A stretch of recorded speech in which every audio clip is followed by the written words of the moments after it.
بسم اللہ الرحمن الرحیم۔ بنت نیل، مصنف اسلم راہی M.A۔ ادیم کا سب سے بڑا بھائی عام اور نیابوز کا سب سے بڑا بیٹا دن بھر قریب بالبک شہر کے کھنڈرات کے ارد گرد اپنے آقا ناسان کا ریوڑ چرا کر شام کے وقت اپنے ریوڑ کو انہیں واپس اپنے آقا کی حویلی میں داخل ہوا۔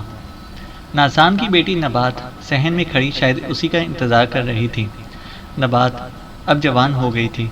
اس کی گہری جھیل جیسی آنکھوں میں ایک برق نظر، موج نگہت اور لچکتی کو سے قضا کے رنگ تھے۔ اس کے کندے گلابی ہونٹوں پر اودی فضاؤں کی لہلاتی شفق اور برق و حسن کے مہکتے شعلوں کا سسما تھا۔ اس چاند جیسے چہرے پر گول نرمی، شگفتگی، شوخی، معصومیت اور سحر ترازی تھی، اور اس کی جھلمل کرتی پلکیں طلسم کا زیرو بم کی طرح زیر و زبر ہو رہی تھیں۔ جب ریوڑ صحن میں داخل ہوا اور اس کے پیچھے پیچھے یوام بھی حویلی میں آیا تو نبات کے حسین چہرے پر ہنستے بچوں کی ناچتی آنکھوں جیسی شوخی اور سرخوشی آ گئی تھی۔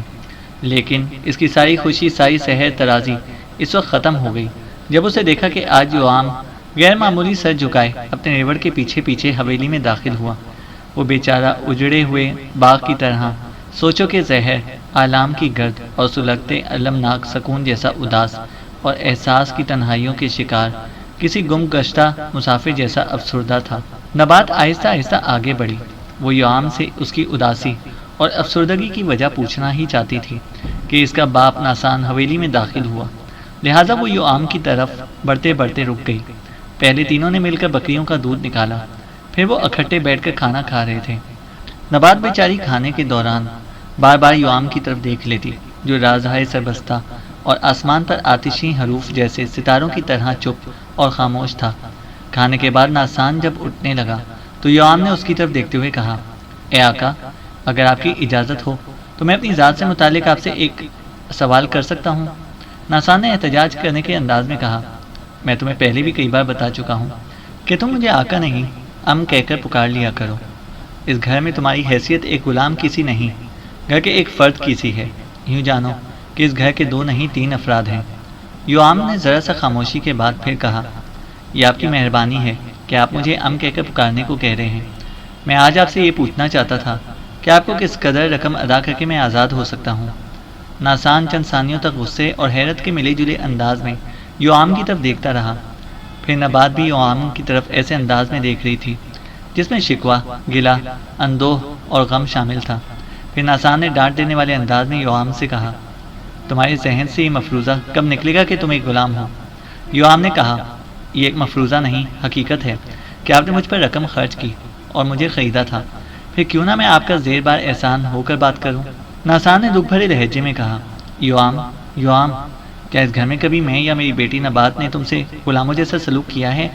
یوام نے سر کو نفی میں سر ہلاتے ہوئے کہا، نہیں، ہرگز نہیں، اس گھر میں میرے ساتھ ایک معزز مہمان جیسا سلوک ہوا ہے۔ ناسان نے اس بار فیصلہ کن انداز میں پوچھا، پھر تم اپنے آپ کو غلام کیوں جانتے ہو اور کیسی اور کس سے آزادی حاصل کرنا چاہتے ہو؟ کیا تم مجھ سے اور نبات سے چھٹکارا حاصل کرنا چاہتے ہو؟ اگر تم ریوڑ چرانا اپنے لیے بہت سمجھتے ہو تو میں آج ہی سارے ریوڑ کو بیچ دیتا ہوں۔ اس کی جگہ کپڑے کی دکان پر بیٹھو، سارے کام کی دیکھ بھال کرو۔ میں اب بوڑھا ہوتا جا رہا ہوں، گھر بیٹھ کر آرام کروں گا۔ یوام نے گردن جھکاتے ہوئے کہا، میں آپ دونوں سے چھٹکارا نہیں چاہتا۔ آپ جانتے ہیں کہ میں غول سے بچھڑا ہوا ایک پرندہ ہوں، کاروان سے جدا اور تھکن کا ایسا مسافر ہوں جسے شام علم جیسے ان گنت بکھرے لمحوں کے اندر اپنی منزل، اپنے صبح کے رخ کی تلاش ہے۔ اگر آپ چاہتے ہیں کہ میں اس مرجھائے ہوئے پھول کی طرح پڑا رہوں جسے قطرہ قطرہ کے پانی سے محروم کر دیا گیا ہو، اگر آپ کی یہ مرضی ہو کہ میں بالبک کی قدیم وادیوں کے اندر بھٹک بھٹک کر اپنی یادوں پر توجہ گری کرتا رہوں، اگر آپ کا یہ فیصلہ ہو کہ میں گمنامی کے کوہر کے دبیز پردوں میں ذلت و خواری کا شکار رہوں، تو میں آپ سے کبھی نہ کہوں گا، اپنے ہونٹ سی لوں گا، اپنی ذات کو، اپنی انا، اپنے پندار کو کچل مسل کر رکھ دوں گا۔ یوام کی گفتگو پر نبات کی آنکھوں سے بے اختیار آنسو نکل پڑے اور رونے لگی۔ ناسان نے اس بار ہمدردی اور شفقت میں ڈوبی آواز میں پوچھا، یوام، تم چاہتے کیا ہو بیٹا؟ یوام نے کہا، بنو غسان کا ایک آدمی جس کا نام فردہ بن عمرو ہے اور قصر روم ہرکل کے لشکر کے اس حصے کا جرنیل ہے جو عربوں پر مشتمل ہے، وہ عربوں کا ایک لشکر تیار کر رہا ہے۔ سنا ہے کہ ہرقل ان دنوں ایرانیوں کے خلاف فیصلہ کن جنگ شروع کرنے کے لیے تیاری کر رہا ہے۔ وہ عرب جرنیل جگہ جگہ سے ہرقل کے لیے عرب جوانوں کو لا کر لشکر میں شامل کر رہا ہے۔ وہ آج بالبک کے اس میدان میں آیا تھا جس میں ہم تیر زنی کی مشق کرتے ہیں۔ اس نے یہاں تیر زنی کے مقابلے کرائے اور ان مقابلوں میں میری حیثیت نمایاں رہی۔ اس جرنیل نے مجھے اپنے لشکر کے لیے بھرتی کر لیا ہے، لیکن میں نے جب اسے بتایا کہ میں غلام ہوں اور اپنی مرضی سے کوئی فیصلہ نہیں کر سکتا تو اس نے کہا کہ اپنے آقا سے پوچھو وہ کتنی رقم کے عوض تمہیں آزاد کرے گا اور وہ رقم مجھ سے آ کر لے جاؤ۔ وہ جرنیل اپنے ساتھیوں کے ساتھ بالبک کے ایک رئیس کے ہاں ٹھہرا ہوا ہے اور کل یہاں سے روانہ ہو جائے گا۔ اگر آپ اجازت دیں تو میرا ارادہ ہے کہ میں اس کے لشکر میں شامل ہو جاؤں۔ وہاں میں اپنی قسمت بھی آزماؤں گا اور اپنے بچھڑے بہن بھائیوں اور ماں کو تلاش بھی کروں گا۔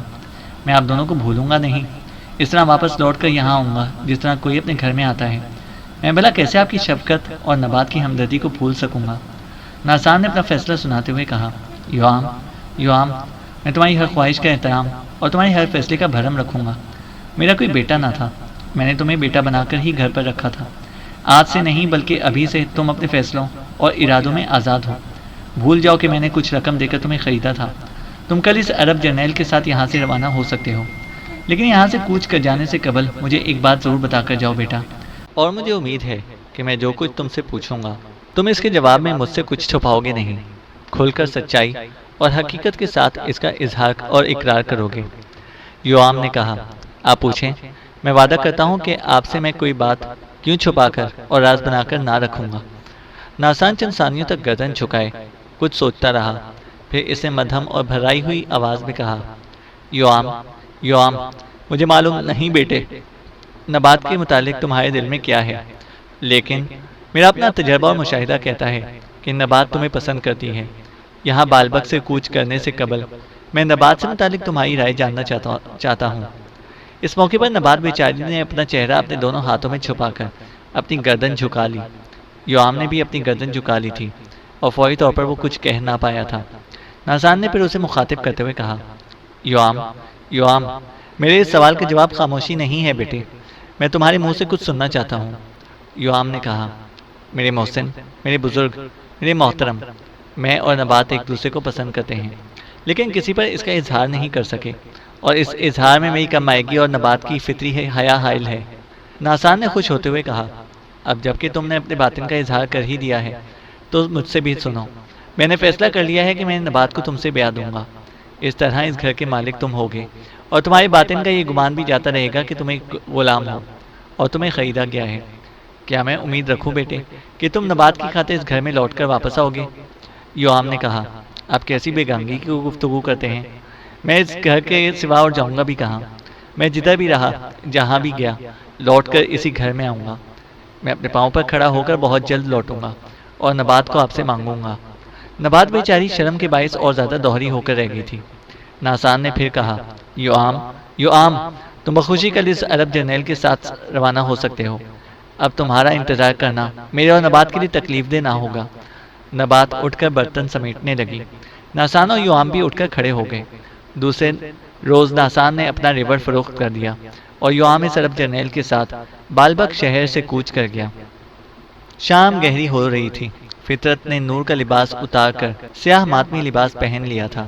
شوق حیات سے بھرپور خوابوں کی ہل پریاں خوشی کا راگ گاتی ہواؤں کی طرح بھرپور نغمے الاپنے لگی تھیں۔ اخروٹ اور بید مشک کے درخت اونگنے لگے تھے۔ ہر شے گویا اپنی ذات کے حسین نصب العین میں کھو گئی تھی۔ اس بے چاند اور گہری تاریک رات میں اندریاس سے سیدھا شہر کے جنوب میں قدوم کی خانقاہ کے دروازے پر دستک دی۔ تھوڑی دیر بعد خانقاہ کے اندر سے قدوم کی آواز سنائی دی۔ کون ہے؟ اندریاس نے کہا۔ قدوم، دروازہ کھولو بیٹے، میں اندریاس ہوں، میرے ساتھ کچھ مہمان بھی ہیں۔ دروازہ کھل گیا اور سامنے قدوم کھڑا تھا۔ اتنی دیر تک قدوم کی بیوی زمیل بھی اس کے پاس آ گئی تھی۔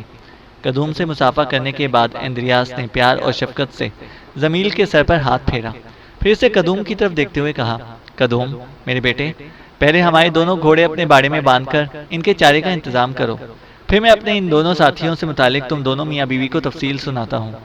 قدوم دونوں گھوڑوں کو پکڑ کر باڑے کی طرف لے گیا، جبکہ زمیل انہیں خانقاہ کے ایک بڑے کمرے میں لائی جس کے آتش دان میں آگ روشن تھی۔ زمیل نے فوراً آتش دان کے پاس گدے بچھا دیے اتنی دیر تک قدوم بھی وہاں آ گیا۔ پھر وہ پانچوں آتش دان کے پاس ان گدوں پر بیٹھ گئے تھے۔ اندریاس نے پہلے اپنے مسلمان ہونے کی خوشخبری سنائی، پھر اس نے تمیز اور امیتا کے حالات پوری تفصیل کے ساتھ سنا دیے۔ قدوم نے بے انت خوشی کا اظہار کرتے ہوئے کہا، بخدا مجھے ایک ساتھ دو خوشیاں ملی ہیں، ایک آپ کا مسلمان ہونا اور دوسرا تمید اور رمیتا کا یہاں آنا۔ ہمارے لیے ان کی خدمت میں سعادت ہے۔ خدا کرے اس خانقاہ میں اسلام قبول کرنے والوں کی تعداد ہی بڑھتی رہے۔ اندریاس نے زمیل کی طرف دیکھتے ہوئے پوچھا، تمہارے دونوں بچے کہاں ہیں؟ زمیل نے کہا، وہ سو چکے ہیں۔ قدوم نے پھر پوچھا، آپ کا کیا خیال ہے، رمنس قسطنطنیہ میں گلیڈیٹر کے ساتھ مقابلے جیت جائے گا؟ اندریاس نے کہا، میرا دل کہتا ہے کہ وہ ہرکل کے پاس خوب نام پیدا کرے گا۔ میں نے اسے گلیڈیٹر بنانے پر انتھک محنت کی ہے اور مجھے امید ہے کہ میری کوشش رائے گاہ نہیں جائے گی۔ رمنس گو ابھی نو عمر ہے لیکن خوب مضبوط اور زوراور ہے، بڑے بڑے تیغزنوں کو اپنے سامنے جھکانے کی صلاحیت رکھتا ہے۔ زمیل نے اٹھتے ہوئے کہا، آپ لوگ بیٹھ کر باتیں کریں، میں کھانے کا انتظام کرتی ہوں۔ اندریاس نے کہا، کھانے کی زحمت نہ کرنا بیٹے، کھانا ہم راستے میں ایک ساتھ کھا کر آئے ہیں، بس تم ہمارے لیے بستر لگا دو کہ ہم آرام کریں، میں تو اس سفر سے بہت تھک گیا ہوں۔ زمیل نے وہیں آتش دان کے پاس گدوں پر اندریاس، ترمید اور قدوم کے لیے بستر بچھا دیے اور وہ وہاں پڑھ کر سو رہے، جبکہ رمیتا کو زمیل اپنے ساتھ خوابگاہ میں لے گئی۔ تمید نے 2 دن وہاں قدوم کی اس خانقاہ میں قیام کیا۔ تیسرے روز وہ ہانی کے قبیلے کی طرف روانہ ہو گیا تھا۔ سرما کی ایک دوپہر اپنے عروج پر آ گئی تھی۔ بنو سلیم میں تمید کا چچا ناہور اور یارب، ان دونوں کی بیویاں مازر اور زاران، ناہور کا بیٹا جرام اور یارب کی بیٹی اشتانہ اپنے گھر کے صحن میں کھجور کے پتوں سے بنی چٹائیوں پر دھوپ میں بیٹھے آپس میں گفتگو کر رہے تھے۔ موضوع ترمید کا اسلام قبول کرنا اور پھر جان بچا کر بستی سے نکل جانا تھا۔ بڑے بھائی ناہور نے ایک لمبی سرد آہ بھرتے ہوئے کہا، کاش ترمید یہاں ہوتا تو اس کی موجودگی میں ہم جرام اور اشتانہ کی شادی کرتے، تو یہ امر اس لحاظ سے میرے لیے سکون و اطمینان کا باعث ہوتا کہ اگر میرا چھوٹا بھائی لابان اس شادی میں شامل نہیں تو چلو اس کا بیٹا تو ہے، پر ہائے حیف، وہ نہ جانے کہاں کہاں بیچارے دھکا کھا رہا ہوگا۔ اب کل جرام اور اشتانہ کی شادی ہے اور میرے بھائی لابان کی طرف سے کوئی بھی اس میں شرکت کرنے والا نہیں ہے۔ کاش ترمید یہاں۔ ناہور کہتے کہتے خاموش ہو گیا کیونکہ دروازے پر زوردار دستک ہوئی تھی۔ جرام چٹائی سے اٹھا اور تیز تیز قدم اٹھاتا ہوا دروازے کی طرف بڑھا۔ اس نے جب حویلی کا بیرونی دروازہ کھولا تو وہاں لابان کی بیوی اور عدیم ترمید یوام اور حذیفہ کی ماں نیابوس اپنے گھوڑے کی باگ پکڑے کھڑی تھی۔ اس نے اپنے جسم پر ذرہ سر پر خود پہن رکھا تھا، کمر سے تلوار لٹک رہی تھی اور ڈھال گھوڑے کی زین سے بندھی ہوئی تھی۔ جرام نے اس کی طرف دیکھتے ہوئے نرمی اور ہمدردی سے پوچھا، اے خاتون، آپ کون ہیں اور کس سے ملنا چاہتی ہیں؟ نیابوس نے کہا کہ یہ حویلی ناہور بن عبدون اور یارب بن عبدون دونوں بھائیوں کی ہے۔ جرام نے کہا، اے خاتون، تمہارا اندازہ درست ہے، یہ حویلی ان کی ہی ہے۔ میرا نام جرام ہے، میں ناہور کا بیٹا ہوں، یارب میرے چچا ہیں۔ نیابوس نے پھر کہا، کیا اس گھر کے لیے کوئی ایسا شخص شناسا ہے جس کا نام لابان ہو؟ جرام نے آہ بھرتے ہوئے کہا، آہ، لابان تو میرے چچا کا نام تھا، ہائے حیف، وہ ایک حادثے میں حالات اور وقت کا شکار ہو گئے۔ جرام اور نیابوس کی گفتگو سن کر ناہور، یارب، مازر، زاران اور اشتانہ بھی اٹھ کر دروازے پر آ گئے تھے۔ جرام جب خاموش ہوا تو ناہور نے بولتے ہوئے کہا، اے خاتون، میں ناہور بن عبدون ہوں اور یہ میرے بھائی میرے ساتھ یارب بن عبدون ہے۔ تم میرے مرنے والے بھائی لابان کا ذکر کیا ہے، کہو تو تم کون ہو اور کہاں سے آئی ہو اور میرے بھائی لابان سے تمہارا کیا تعلق ہے؟ نیابوس بیچاری کی گردن جھک گئی، اس کی آنکھوں سے موٹے موٹے آنسو گرنے لگے، پھر وہ پھوٹ پھوٹ کر رونے لگی۔ مازر اور زاران دونوں فوراً آگے بڑھی، نیابوس کو سہارا دے کر اندر لائیں اور اسے چٹائی پر لا بٹھایا۔ جرام اس کے گھوڑے کو اپنے استبل میں باندھ کر پھر وہیں آ گیا۔ چٹائی پر بیٹھ کر نیابوس کچھ دیر تک روتی اور سسکتی رہی، جبکہ ناہور، یارب، مازر، زاران، جرام اور اشتانہ اس کے گرد بیٹھ کر اسے تسلی دیتے ہوئے چپ کرانے کی کوشش کرتے رہے۔ جب نیابوس نے رونا بند کر دیا اور وہ سنبھلی تو ناہور نے کہا، اے خاتون، میں پھر تم سے پوچھتا ہوں کہ تم کون ہو اور کہاں سے آئی ہو اور ہمارے بھائی لابان سے تمہارا کیا تعلق ہے؟ اس کا نام لے کر اس کی یادوں کو تازہ کر کے تم نے ہمیں ہمارے گزرے ہوئے سالوں میں پھینک کر اداس اور افسردہ کر دیا ہے۔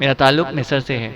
اس بار ناہور کی بجائے یارب نے نیابوس کی بات کاٹتے ہوئے کہا، اگر تمہارا تعلق مصر سے ہے تو پھر یقیناً تمہارا نام نیابوس ہے اور تم ہمارے بھائی لابان کی بیوی ہو۔ نیابوس نے ایک طویل آہ بھرتے ہوئے کہا، ہاں، میرا نام نیابوس ہے اور میں تمہارے چھوٹے بھائی لابان کی بیوی ہوں۔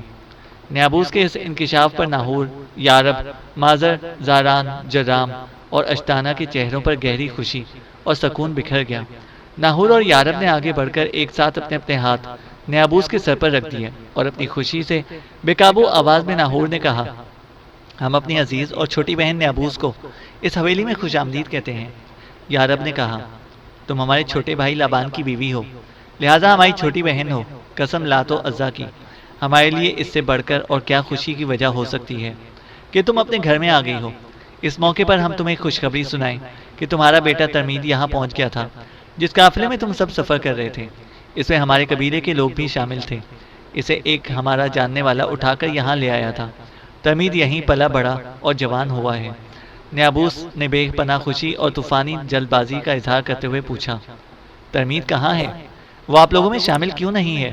ادریس کے لیے بتائیے، وہ کہاں ہے اور کس حال میں ہے؟ میں اپنے بیٹے سے ملوں، اس سے باتیں کروں کہ شاید وہ اپنے دوسرے بھائی بہنوں کے متعلق بھی کچھ جانتا ہو۔ کیا میرا سب سے چھوٹا بیٹا ادیم یہاں نہیں آیا؟ اس سے متعلق میں سب سے زیادہ فکر مند ہوں۔ اس بیچارے کا بھی صرف دودھ ہی چھڑایا گیا تھا کہ وہ ہم سے بچھڑ گیا۔ میرے بچوں میں وہ سب سے زیادہ خوبصورت اور صحت مند تھا۔ ناہور نے نیابوس کی توجہ بٹانے کی خاطر کہا، اے میری بہن، پہلے تم اپنے حالات کہو کہ تم کہاں اور کن مصائب میں رہی، اس کے بعد میں تمہیں ترمید سے متعلق تفصیل سے بتاتا ہوں۔ نیابوس نے فوراً قسطنطنیہ سے سفر کرنے، راستے میں رہزنوں کے حملے، ایک مصری تاجر کے ہاتھ بکنے اور پھر اس کے بیٹے سے آزادی حاصل کرنے کے واقعات سنا ڈالے۔ اپنے حالات سنا چکنے کے بعد نیابوس نے پوچھا، اب بتائیں ترمید کہاں ہے؟ وہ میرے سامنے کیوں نہیں آ رہا؟ کیا وہ اپنی ماں سے پردہ کرنا چاہتا ہے جس نے اسے جنا؟ ناہور نے کہا، ترمید ان دنوں یہاں نہیں ہے۔ نیابوس نے اپنی آواز میں زور اور دباؤ پیدا کرتے ہوئے پوچھا، کہاں چلا گیا وہ؟ جواب میں ناہور نے ترمید کے بنو سلیم میں آنے، ان کے ہاں پرورش پانے، جوان ہو کر ایک ماہر تیغزن بننے اور پھر اسلام قبول کرنے کے باعث بنو سلیم سے فرار ہو جانے کے سارے واقعات تفصیل کے ساتھ سنا ڈالے۔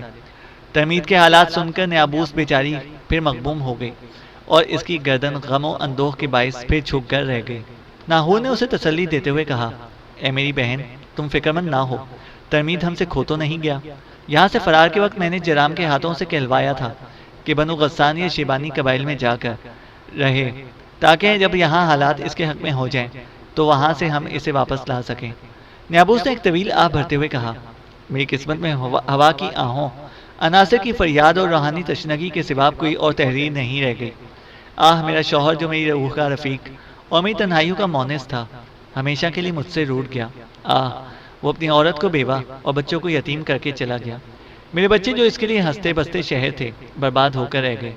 نہ جانے بیچارے بن ماں باپ کے کہاں کہاں دھکے کھاتے پھر رہے ہوں گے۔ ترمید کے تو مل جانے کی امید ہو گئی ہے، پر حذیفہ کہاں ہوگی؟ یوام کس حال میں ہوگا؟ اور میرا چاند جیسا بیٹا ادیم کس کے پاس اور کس حال میں ہوگا؟ کیسی زندگی بسر کر رہا ہوگا؟ مجھے میری ہی ہستی کی خاموش گھڑیوں نے لوٹ لیا۔ نیابوس نے اپنے آنسو پوچھے، پھر وہ دوبارہ کہہ رہی تھی، کبھی میں بھی اپنے شوہر اور بچوں کے ساتھ رات کی راحت انگیز خاموشی جیسے ماحول میں بستی تھی، پھر نہ جانے دکھوں اور جدائیوں کے یہ بفرے سمندر کہاں سے نمودار ہوئے کہ سارے ولولوں کو تلاتم اور سارے ارمانوں کو ہیجان میں تبدیل کر کے رکھ دیا۔ جدائی اور مفارقت کی لگی ہوئی پرپیچ گرہیں کب کھلیں گی؟ اس بار ناہور کی بیوی زاران آگے بڑھی اور نیابوس کو اپنے ساتھ لپٹاتے ہوئے اس نے کہا، اے میری بہن، صبر کرو، اب تم اکیلی نہیں ہو، یہ گھر تمہارا ہے۔ اب ہم خود تمہارے سکون کی خاطر حذیفہ، یوام، ترمید اور ادیم کو تلاش کریں گے۔ زاران نے ایک تنگ ترین ہم آغوشی میں نیابوس کو اپنے ساتھ لپٹا لیا۔ اپنے سر پر بندھے رومال سے اس نے اس کی پلکوں پر رقص سیال ستاروں کو پوچھا، پھر بڑے پیار سے اس کے سر پر ہاتھ پھیرتے ہوئے کہا، نیابوس، اٹھو میری بہن، تم تھکی ہوئی ہو، پہلے کھانا کھاؤ پھر آرام کرو۔ نیابوس بیچاری اٹھ کر کھڑی ہوئی، پھر مازر، زاران اور اشتانہ اسے اندر لے جا کر اسے کھانا کھلا رہی تھی۔ شام سے تھوڑی دیر بعد ایک روز ادیم قسطنطنیہ کے شہر میں داخل ہوا اور سینٹ میری کے کلیسا کے پاس ایک سرائے میں داخل ہوا۔ اپنے گھوڑے کو سرائے کے استبل میں باندھنے کے بعد ادیم سرائے کے مالک کے پاس آیا، جو اس وقت استبل سے باہر گھوڑا گاڑیوں سے اپنے استبل کے لیے ہرا اور خشک چارہ اتروا رہا تھا۔ ادیم اس کے پاس آیا اور کہا، اگر میں غلطی پر نہیں تو جس طرح مجھے بتایا گیا ہے اس کے مطابق تمہارا نام ہردوس ہے اور تم اس سرائے کے مالک ہو۔ اس ادھیڑ عمر شخص نے کہا، اے اجنبی، تمہارا اندازہ درست ہے، میرا نام ہردوس ہے اور میں اس سرائے کا مالک بھی ہوں۔ ادیم نے کہا، مجھے چند روز کے قیام کے لیے سرائے میں ایک کمرہ چاہیے۔ سرائے کے مالک نے ایک بار سر سے پاؤں تک ادیم کا جائزہ لیا، پھر کہا، کیا تم قسطنطنیہ میں ہرکل کی افواج میں شامل ہونے کو آئے ہو؟ تمہاری جسمانی ساخت پر جسم پر پہنا ہوا جنگی لباس اس امر کے غماز ہیں کہ تم ایک بہترین جنگجو ہوگے۔ ہرکل یقیناً تم جیسے جوان کی قدر کرے گا، کیونکہ ان دنوں وہ بری طرح ایران کے خلاف اپنی جنگی تیاریوں میں مصروف ہے۔ اب رومن محسوس کرنے لگے ہیں کہ پچھلے برسوں میں ایرانیوں نے جو رومنوں کو نقصان پہنچایا ہے، ان کی تلافی کا وقت آ گیا ہے، کیونکہ ہرکل نے قسطنطنیہ سے بھاگنے کا ارادہ ترک کر کے اپنے آپ کو ایک عزم کے ساتھ جنگی تیاریوں میں مصروف کر لیا ہے۔ ادیم نے چونک کر پوچھا، کیا ہرکل نے یہاں سے بھاگنے کا ارادہ بھی کر لیا تھا؟ سرائے کے مالک ہردوس نے کہا، ہرکل نے بھاگنے کا صرف ارادہ ہی نہیں بلکہ تیاری بھی کر لی تھی۔ جب ایران کے بادشاہ خسرو پرویز نے آرمینیا، بین النہر کے اہم قلعوں، ایشیائے کوچک کے تمام ممالک، شام، فلسطین، مصر کے علاوہ ایشیا کی چند اہم بندرگاہوں، یونان اور افریقہ کے کچھ حصے پر قبضہ کر لیا، تو قسطنطنیہ میں حالات ابتر ہو گئے، یہاں تک کہ تھریس کے رہنے والے قبائل نے بھی رومی سلطنت کے خلاف یورش برپا کرنا شروع کر دی تھی۔ ان حالات کے دباؤ میں آ کر ہرکل نے اپنے باپ کے پاس کارتاجنہ کی طرف بھاگنے کا ارادہ کر لیا، کیونکہ اس کا باپ وہاں کا حاکم تھا۔ ہرکل نے سارا سامان کشتیوں میں لاد کر افریقہ کی طرف روانہ کیا ہی تھا کہ اس کے فرار ہونے کا راز کھل گیا۔ قسطنطنیہ کے بڑے بشپ کی سرکردگی میں لوگوں نے اس کے فرار کے خلاف سخت احتجاج کیا۔ ہرکل کا چھوٹا بھائی تھیوڈورو بھی ہرکل کے اس فرار کے خلاف تھا، لہذا ہرکل پشیمان ہو کر رک گیا اور اب وہ طوفانی انداز میں اپنی جنگی تیاریوں میں مصروف ہے۔ اگر تم اس سے مل کر اپنے کسی جنگی فن کا مظاہرہ کرو تو ان دنوں تم یقیناً اس کے لشکر میں کوئی جگہ حاصل کر سکتے ہو۔ ادیم نے ہردوس کی باتوں میں دلچسپی لیتے ہوئے کہا، کیا قسطنطنیہ کے خونی میدان ہیپوڈروم میں ان دنوں بھی گلیڈیٹر کے مقابلے ہوتے ہیں؟ ہردوس نے کہا، ہاں، یہ مقابلے تو ہر اتوار کو ہیپوڈروم میں ہوتے ہیں اور انہیں باقاعدگی سے دیکھنے بھی جاتا ہوں۔ سنو، کیا تم بھی گلیڈیٹر ہو اور ان مقابلوں میں حصہ لینا چاہتے ہو؟ ادیم نے کہا، ہاں، میں گلیڈیٹر ہوں اور ان مقابلوں میں حصہ لینے کے لیے مصر ہی سے آیا ہوں۔ ہردوس نے تنبیہ کرنے کے انداز میں کہا، سنو جوان، تم ابھی نو عمر ہو، تمہاری داڑھی بھی ابھی پوری طرح نہیں آئی، گو تمہارا قد خوب لمبا اور جسمانی ساخت بڑی پختہ لگتی ہے، پر اے اجنبی، ان مقابلوں میں حصہ لینا اپنی جان کو خطرے اور عذاب میں ڈالنے کے مترادف ہے۔ میری مانو تو تم ہیپوڈروم کے ان مقابلوں سے باز رہو اور ایک عام لشکری کی حیثیت سے ہرکل کے لشکر میں شامل ہو جاؤ۔ ادیم نے اپنی چھاتی کو ابھارتے ہوئے اور اپنے آپ کو خوب نمایاں کرتے ہوئے کہا، میں بچپن ہی سے ایک پیشہ ور تیغزن کی تربیت حاصل کرتا رہا ہوں اور اسکندریہ کے موت کے میدان میں مصر کے سب سے بڑے گلیڈیٹر کو میں نے اپنے سامنے جھکنے پر مجبور کر دیا تھا۔ سنو ہردوس، قسطنطنیہ میں بھی ایسا ہی کروں گا۔ ہردوس نے کہا، سنو اجنبی، یہاں قسطنطنیہ میں ایسا ممکن نہیں، یہاں پلاتس نام کا ایک گلیڈیٹر ہے، پچھلے 5 برس سے اسے کوئی زیر نہیں کر سکا، جبکہ وہ بڑے بڑے کوہ پیکر اور دیوہیکل جوانوں کو ہیپوڈروم کے میدان میں لہو لہان کر کے موت کے گھاٹ اتار چکا ہے۔ اگر تم میری مانو تو میں تمہیں یہی مشورہ دوں گا کہ ان مقابلوں میں حصہ لے کر اپنی جان کا ضیاع نہ کرو۔ پلاتس جہاں درندے کی طرح خونخوار ہے، وہاں وہ حملہ آور اور اپنے مقابل کو ختم کرنے میں لومڑی جیسا مکار اور عیار بھی ہے۔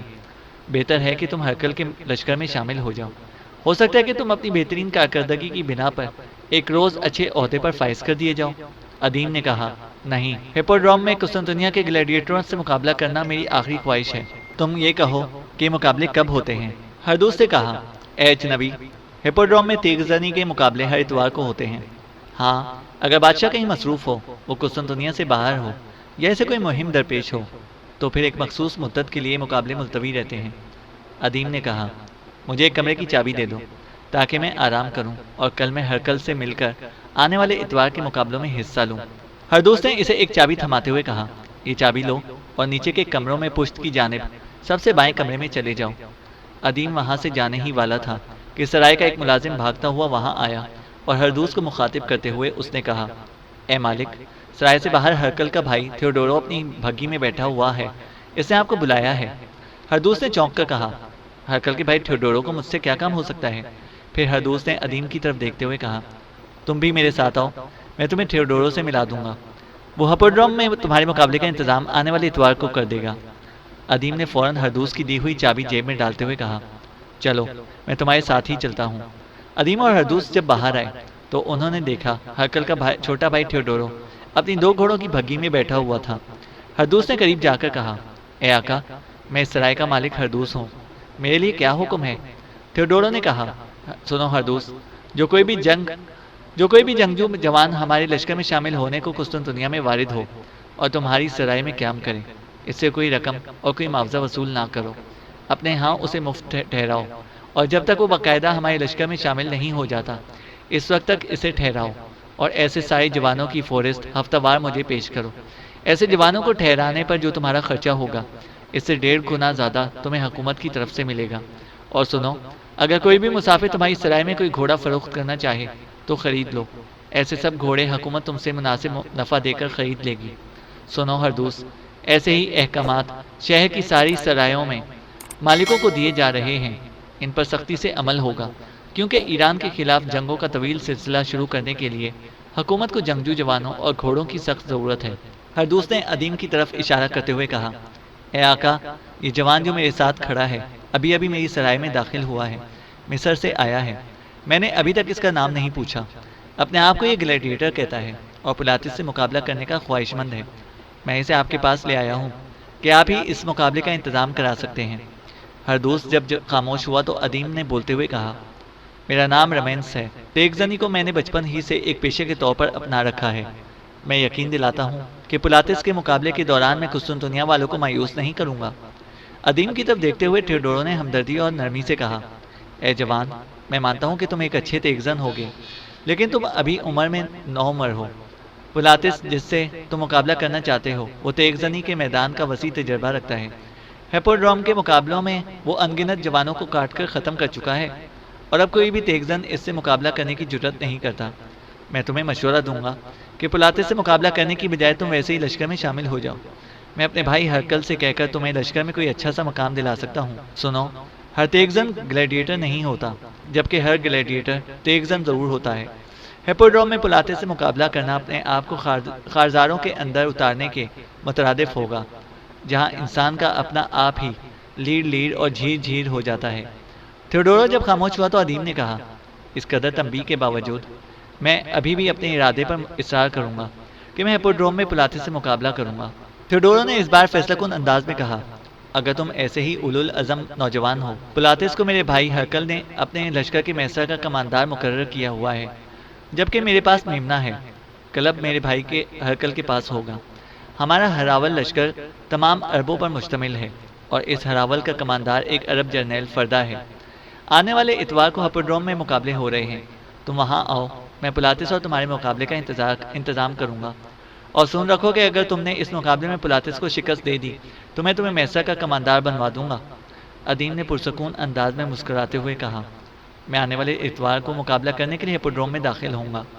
تھیوڈورو کے اشارے پر سائس نے اس کے بھگی کے گھوڑوں کو آگے بڑھا دیا، جبکہ ادیم ہردوس کے ساتھ سرائے کے اندر جا رہا تھا۔ آنے والے اتوار کے روز طلوع ہونے کے تھوڑی دیر بعد قسطنطنیہ کا میدان ہیپوڈروم مردوں، بوڑھوں، عورتوں اور بچوں سے کھچا کھچ بھرا ہوا تھا، اور لوگ مقابلہ شروع ہونے کے منتظر تھے۔ اتنے میں میدان کے اندر شہر نشین کے پاس آ کر 4 گھوڑوں کی ایک بھگی رکی، اور اس میں سے قسطنطنیہ کا بادشاہ ہرکل اور اس کا بھائی تھیوڈورو اپنی بیویوں کے ساتھ بھگی سے اترے اور شہر نشین پر اپنی نشستوں پر آ کر بیٹھ گئے۔ شہر نشین کی بائیں طرف پلاتس اور دائیں طرف ادیم بیٹھا ہوا تھا۔ کافی دیر تک چھوٹے پیمانے پر گلیڈیٹروں کے مقابلے ہوتے رہے، ان میں سے کئی ایک مارے گئے اور وہ باب الموت کے راستے ہیپوڈروم سے باہر بھیج دیے گئے۔ پھر شہنشین کے پاس بیٹھے منادی نے اپنی دف پر ضرب لگاتے ہوئے ادیم اور پلاتس کے نام پکارے، اور وہ دونوں اپنے ہتھیار سنبھالے میدان میں اترے۔ میدان کے وسط میں جا کر پلاتس رک گیا اور اپنے قریب کھڑے ادیم کی طرف دیکھتے ہوئے کہنے لگا، اے اجنبی، تمہارا نام میرے ذہن سے اتر گیا، ذرا اپنا نام تو کہو۔ ادیم نے کہا، میرا نام رمینس ہے اور میں عرب ہوں اور مصر سے یہاں وارد ہوا ہوں۔ پلاتس نے بڑی ہمدردی اور نرمی سے کہا، اے رمینس، گو تیرا جسم خوب بھرپور اور کڑیل ہو گیا ہے، تیرا قد خوب نکل گیا ہے، لیکن ابھی تو نوعمر ہے، تیری جوانی ابھی کچی ہے، تیری داڑھی بھرپور ہو کر نہیں آئی، تیری مونچھوں نے بھی ابھی تک اپنا اصل رنگ نہیں پکڑا۔ شاید تجھے قبل از وقت جوان کرنے کے لیے تیری خوب خاطر و مدارات اور ریاضت و تربیت ہوئی ہے، ورنہ تیری عمر کا جوان مقابلے کے لیے مجھے نہیں للکار سکتا تھا۔ میں عمر میں تم سے 10-12 سال بڑا ہوں گا، اور یہ 10-12 سال میری جنگی تربیت، میری عسکری ممارست اور میری محنت کا وسیع نچوڑ ہے۔ میں اس میدان میں تجھے لہو لہان نہیں دیکھنا چاہتا۔ جا، واپس لوٹ جا، شاید کسی کو تیری مدد کی ضرورت ہو۔ ہپوڈروم کا یہ میدان انتہائی بے رحم اور خونی ہے، یہاں سے بڑے بڑے سرماؤں کی لاشیں نکل جاتی ہیں۔ واپس لوٹ جا اے اجنبی، اس میدان میں اترنا اپنے آپ کو موت کے طوفانوں کے سپرد کرنے کے مترادف ہے۔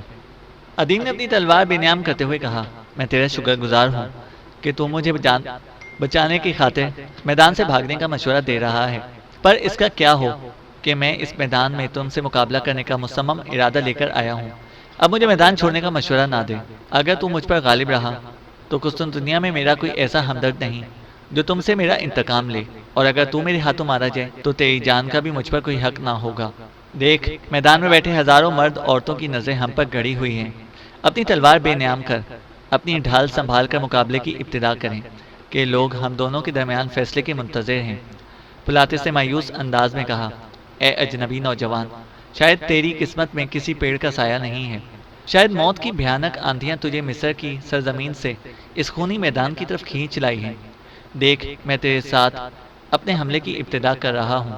اپنی تلوار اور ڈھال سنبھال کر پلاتس جچے تلے قدموں سے آہستہ آہستہ ادیم کی طرف بڑھا۔ پھر وہ دونوں ہر موج ہر نفس میں حشر برپا کر دینے والے طوفان کی طرح، اچانک نمودار ہونے والے فطرت کے جلال کی طرح ایک دوسرے پر حملہ ہو کر پڑے۔ کافی دیر تک دونوں جم کر لڑتے رہے۔ پلاتس ادیم کی جنگی مہارت اور اس کے عسکری فنون پر انگشت بدنداں ہو کر رہ گیا تھا، تاہم وہ اس میدان کا قدیم لڑاکا تھا اور کسی مناسب حربے کی تلاش میں تھا۔ اچانک پلاتس نے اپنی تلوار ادیم کی تلوار پر مارنے کے بعد پوری قوت سے اپنا پاؤں ادیم کے پاؤں پر دے مارا، اور ساتھ ہی اپنی ڈھال کی ایک سخت ٹھوکر ادیم کی چھاتی پر لگائی۔ ادیم ڈاواڈول سا ہو گیا تھا اور ایک طرح سے وہ اپنا آپ کھو بیٹھا تھا۔ اس موقع پر پلاتس نے پورا فائدہ اٹھایا اور اپنی تلوار بلند کر کے ادیم کے شانے پر گرائی۔ ادیم نے فوراً اپنی ڈھال سامنے کی، لیکن کچھ تاخیر ہو چکی تھی۔ پلاتس کی ڈھال کا کچھ حصہ ادیم کی ڈھال سے ٹکرایا، جبکہ تلوار کی نوک کی طرف کا حصہ ادیم کے شانے پر گرا۔ ادیم کی ذرا کی کڑیاں وہاں سے کٹ گئیں، شانے پر زخم آیا اور وہاں سے خون بہہ نکلا۔ توازن کھو چکنے کے باعث ادیم نے انتہائی بے بسی کی حالت میں زمین پر گر گیا تھا۔ پلاتس نے قہر برساتی آواز میں پوچھا، کیا تم اپنی شکست تسلیم کرتے ہو؟ ساتھ ہی پلاتس نے اپنی تلوار بلند کر کے گرے ہوئے ادیم پر پھر گرائی۔ ادیم نے اپنی تلوار انتہائی مہارت کا مظاہرہ کرتے ہوئے اپنی ڈھال پر روک لی اور کہا، اے پلاتس، تیرا مجھے یوں دھوکہ دے کر گرانا میرے لیے مہمیز ثابت ہوگا۔ قبل اس کے کہ پلاتس کسی اور زاویے سے دوسری بار ادیم پر اپنی تلوار گراتا، ادیم ہواؤں کی سنسناہٹ اور برق کے کوندے کی طرح اٹھ کر کھڑا ہو گیا اور ایک نئے انداز سے پلاتس پر حملہ آور ہوا۔ اس کی تلوار اب برق کی طرح کوندے لپکانے، گھٹاؤں کی طرح امڑنے اور موسلا دھار بارش کی طرح برسنے لگی تھی۔ ایسا لگتا تھا کہ ادیم کے انگ انگ میں زیرو بم کا ایک طوفان اور قدموں کے سامنے سرنگو کر دینے والا جواں عزم بھر دیا گیا ہو۔ وہ اب ہلکے ہلکے دھیمے مدھم آوازوں میں اللہ اکبر کی آواز لگاتا ہوا حملہ آور ہو رہا تھا۔ لگتا تھا اس کے اندر آتش نفسی بھر دی گئی ہو اور اس کی شریانوں کے اندر خون کی آخری بوند بھی بھڑک اٹھی ہو۔ ایک صدائے مستانہ میں، ایک رقص رندانہ میں پلاتس کے بھروسوں کے سارے محل وہ گرانے لگا تھا۔ ادیم نے ایسے تیز اور تند ٹکراؤ کا مظاہرہ کیا تھا کہ پلاتس اپنے جارحانہ حملوں کو فراموش کر کے اب اپنے آپ کو صرف اپنے دفاع تک محدود کر لیا تھا۔ اچانک جب دونوں کی تلواریں ایک بار زور سے ٹکرائیں تو ادیم نے اپنی ڈھال اور اس زور سے پلاتس کی چھاتی پر ماری کہ پلاتس کئی بل کھاتا ہوا زمین پر گر گیا۔ گرے ہوئے پلاتس پر تلوار گرا کر اپنے لیے فائدہ حاصل کرنے کی بجائے ادیم ذرا پیچھے ہٹ کر کھڑا ہو گیا اور پلاتس کو مخاطب کرتے ہوئے کہنے لگا، پلاتس، اٹھ اور میرا مقابلہ کر اور دیکھ ہیپوڈروم کے اس وسیع میدان کے اندر میں کس طرح تیری نگاہوں کی منافقانہ تشنگی صاف کرتا ہوں۔ پلاتس، اٹھ کہ میں تیری اینٹھی گردن سیدھی کروں، تیری چڑھی تیوریاں ہموار کروں، تیری بصیرت کو اندھا کروں، تجھے تیرے اوہام کے بھنور سے نکالوں، کیونکہ تو نے مجھے دھوکہ دے کر گرانے کے بعد مجھ پر وار کر کے ختم کرنے کی کوشش کی تھی۔ میں تجھے گرانے کے بعد پھر اٹھنے کا موقع دے رہا ہوں۔ اٹھ اور دیکھ کہ میں کیسے تیری ذات کو جہنم سے زیادہ آتشناک بناتا ہوں، تیرے وہموں کے پردوں پر، تیری روح کے شعور و لاشعور پر ضربے لگاتا ہوں۔ پلاتس اٹھ کر کھڑا ہوا۔ ادیم نے اس کی طرف بڑھتے ہوئے کہا، پلاتس، سنبھل، میں تم پر حملہ ہونے لگا ہوں۔ اب یہ مقابلہ زیادہ طویل نہ ہوگا۔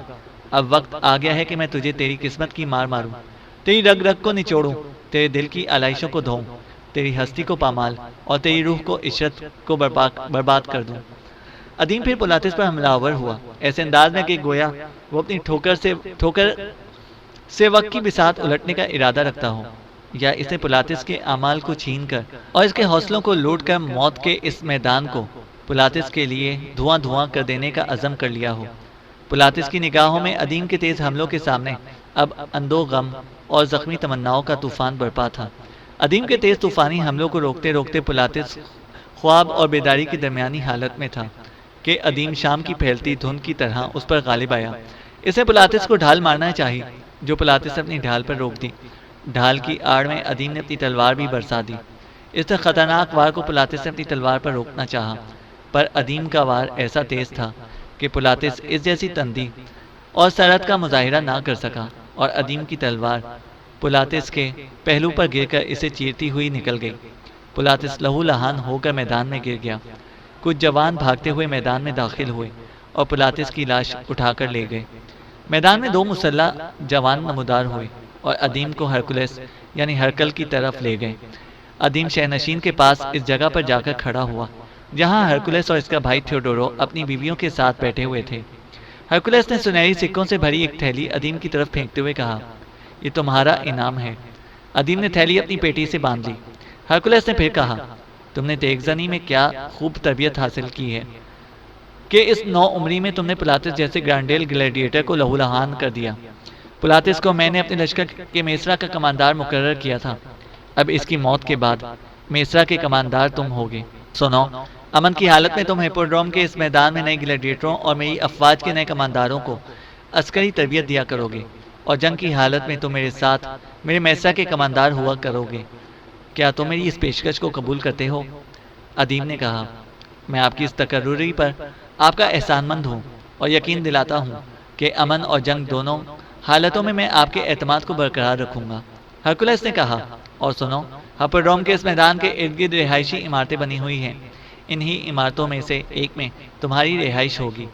پھر ہرکولس نے اپنے چھوٹے بھائی تھیوڈورو کی طرف اشارہ کرتے ہوئے کہا، یہ میرا چھوٹا بھائی تھیوڈورو ہے، یہ تمہاری رہائش کے سارے انتظامات مکمل کر دے گا۔ اور سنو، تمہارے لیے کھانا اور ضرورت کی ہر شے سرکاری مہمان خانے سے مہیا کی جائے گی۔ تمہارا کھانا ہر روز تمہاری رہائش گاہ پر پہنچا دیا جائے گا۔ ادیم نے کہا، اے آقا، کیا ایسا ممکن نہیں کہ میں اپنے کھانے کا انتظام خود کروں، کسی کو اپنے پاس ملازم رکھوں اور وہ یہ سارا کام میرے لیے انجام دے؟ ہرکولس نے اپنے بھائی کی طرف دیکھتے ہوئے کہا، تھیوڈورو، تم اس کی رہائش کا بندوبست کرو، ضرورت کی ہر شے اس کی رہائش گاہ میں ڈلوا دو، اور اس کے لیے خادم کا بھی انتظام کر دو جو اس کے کھانے اور دیگر امور کا بھی خیال رکھے۔ ہرکولس اپنی بیوی کے ساتھ اٹھ کر کھڑا ہوا۔ تھیوڈورو نے اپنی بیوی سے کہا کہ تم ابھی جاؤ، میں کچھ کام نپٹا کر آؤں گا۔ ہرکولس اس کی بیوی اور تھیوڈورو کی بیوی اس کی بگھی میں بیٹھ کر چلے گئے جس میں وہ آئے تھے۔ تھیوڈورو کے حکم پر ایک طبیب کو بلایا گیا اور اس نے ادیم کے کندھے پر جو معمولی سا زخم آیا تھا اس پر مرہم پٹی رکھ کر باندھ دی۔ تھوڑی دیر بعد تھیوڈورو بھی ادیم کو لے کر میدان سے باہر نکلنے لگا۔ دروازے کے قریب کسی نے تھیوڈورو کو آواز دی۔ تھیوڈورو نے اس کی طرف دیکھا، پھر ادیم سے مخاطب ہو کر کہا، تم ذرا رکو، میرے ایک جاننے والے نے آواز دی ہے، میں اس کی بات سن لوں، پھر آتا ہوں۔ تھیوڈورو کو گئے ابھی تھوڑی ہی دیر ہوئی تھی کہ ایک بوڑھی عورت ہانپتی اور بھاگتی ہوئی ادیم کے پاس آئی اور بڑی عاجزی کے ساتھ اس نے منت کرنے کے انداز میں کہا، رمینس، اے مہربان نوجوان، اے میرے بیٹے، کیا تم میرا ایک کام کرو گے؟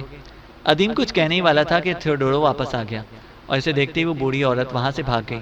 ادیم اسے دیکھتا رہ گیا اور وہ ہجوم میں گم ہو گئی۔ تاہم وہ ادیم کے دل میں ایک جستجو، ایک خلش ڈال گئی تھی کہ وہ اس سے کیا کام لینا چاہتی تھی۔ چینل کو سبسکرائب کریں اور بیل آئیکن کو پریس کریں تاکہ ہماری ہر اپڈیٹ آپ کو بر وقت مل سکے۔